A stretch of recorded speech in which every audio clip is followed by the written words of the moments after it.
को चुनौती देने के लिए अमेरिका न केवल हांगकांग और ताइवान को मुद्दा बना रहा है, बल्कि उसके दुश्मनों के साथ हाथ मिलाकर ड्रैगन को पछाड़ने की योजना बना रहा है। अमेरिका की इस योजना से चीन के पसीने छूटने लगे हैं। अमेरिका और चीन के बीच चल रहे कोल्ड वॉर को जानने के लिए देखिए ये रिपोर्ट। चीन और अमेरिका के बीच तनाव तो पहले से ही चल रहा था, लेकिन कोरोना वायरस के संक्रमण के समय ये खुलकर सामने आ गया। अमेरिका ने चीन के ऊपर वायरस के बारे में जानकारी छिपाने का गंभीर आरोप लगाया, तो चीन ने अमेरिका पर उसे बदनाम करने का आरोप लगा दिया। दोनों के बीच पहले आरोप प्रत्यारोप का दौर चला और फिर यह धीरे धीरे आगे बढ़ने लगा। अमेरिका ने चीन के खिलाफ मोर्चा खोल दिया, चीन को अलग थलग करने के लिए पूरा जोर लगा दिया। अमेरिकी राष्ट्रपति ने विश्व की बड़ी अर्थव्यवस्था वाले देशों को चीन के खिलाफ लाने की रणनीति बनाई। इसके लिए उन्होंने G7 के विस्तार का मुद्दा उठाया। अमेरिकी राष्ट्रपति डोनाल्ड ट्रंप ने कहा कि G7 का विस्तार किया जाना चाहिए, क्योंकि वैश्विक आर्थिक ताकतों को अलग रखने से ये समूह अब बेकार हो गया है। हालांकि इसके विस्तार की पेशकश में भी उन्होंने चीन को टारगेट किया। अमेरिकी राष्ट्रपति ने इसमें 4 देशों को जोड़ने की बात कही। उन्होंने G7 को G11 बनाने की पेशकश की है, लेकिन जिन 4 देशों को इसमें शामिल करने को कहा है, उसमें चीन का नाम नहीं है।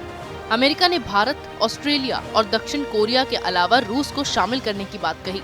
ध्यान रहे, भारत और चीन के बीच सीमा विवाद चल रहा है। इसके अलावा एशिया में शक्ति संतुलन के लिए भारत और चीन के बीच सालों से तनाव बढ़ा हुआ है। ऑस्ट्रेलिया के साथ चीन के रिश्ते खराब हो गए हैं। दोनों के बीच हिंद प्रांत क्षेत्र में वर्चस्व की लड़ाई जारी है। कोरोना वायरस के पैदा होने के लिए ऑस्ट्रेलिया ने चीन को जिम्मेदार ठहराया, जिसके कारण चीन ने उसके साथ व्यापार खत्म करने की चेतावनी भी दे डाली। भारत और ऑस्ट्रेलिया के अलावा दक्षिण कोरिया के साथ भी चीन के रिश्ते खराब है। चीन का उत्तर कोरिया के साथ बेहतर संबंध है, जिससे दक्षिण कोरिया से उसका रिश्ता बुरा रहता है। हालांकि रूस और चीन के बीच कोई गहरी दुश्मनी नहीं है, लेकिन दोनों के बीच के संबंध में दरार जरूर है। दरअसल G7 के विस्तार के प्रस्ताव के पीछे का मकसद चीन को टारगेट करना ही रहा है, क्योंकि अगर बड़ी अर्थव्यवस्था की बात होती तो चीन के बिना ये संगठन पूरा नहीं हो सकता है। इसके अलावा अमेरिका ने जापान के साथ भी संबंध बेहतर किए हैं। जापान और चीन के बीच पूर्वी चीन सागर के द्वीप को लेकर सालों से विवाद चल रहा है। इसके साथ साथ जापान और अमेरिका दक्षिण चीन सागर में अंतर्राष्ट्रीय कानून के हिसाब से नौवहन चाहता है, जिसका चीन विरोध करता है। इस बीच अमेरिका ने दक्षिण चीन सागर में चीन की दादागिरी को चुनौती देने के लिए हिंद प्रशांत क्षेत्र में अपनी गतिविधियां बढ़ा दी है।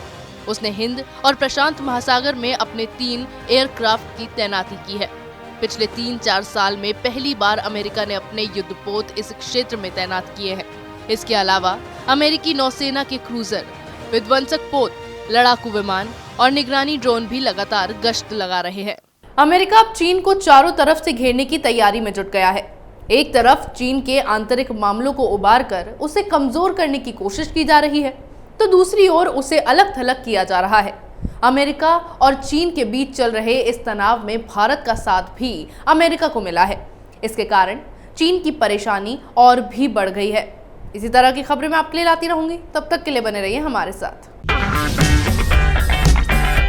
अगर आपको हमारा वीडियो पसंद आया हो तो इसे लाइक करें, हमारे चैनल को सब्सक्राइब करें और हाँ, बेल आइकन दबाना ना भूलें, ताकि आप तक हमारे वीडियो की नोटिफिकेशन पहुंचती रहे।